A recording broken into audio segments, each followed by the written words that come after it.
When we left the returned exiles at the end of Ezra chapter 5, they were waiting for a reply from King Darius.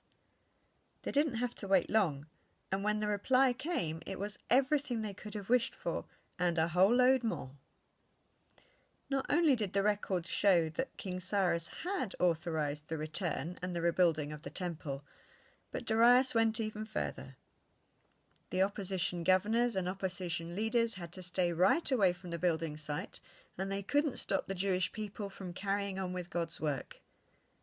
Good news, but there was even more to come. Not only did they have to stay away and not interfere with the work, but they also had to find all the money for the building project from their own budget and supply all the food for all the sacrifices every single day. Not quite the reply they'd been hoping for. Once again, working through a Persian king, God had provided everything that his people needed. The king has written, but just like before, behind the pen of the king is the heart of God. And nobody is allowed to stand against what this king says, on pain of death, literally.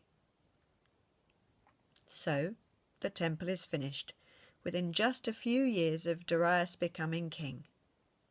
It's dedicated with a huge opening ceremony, and then the sacrifice of sacrifices is celebrated, the Passover.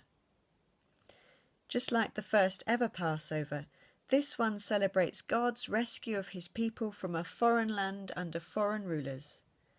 The celebrations last a week, as God's people are filled with joy at everything he has done. Whatever God plans will happen, even if there's a delay. God's people have learned to be faithful even in the hardest times. They've learned the hard way about waiting and praying. And at just the right time, God turned their weeping and waiting into joyful celebration. As Christians, we too might have to learn the hard way about waiting and praying. We might need to learn to be faithful in very difficult times. We may learn the hard way about suffering.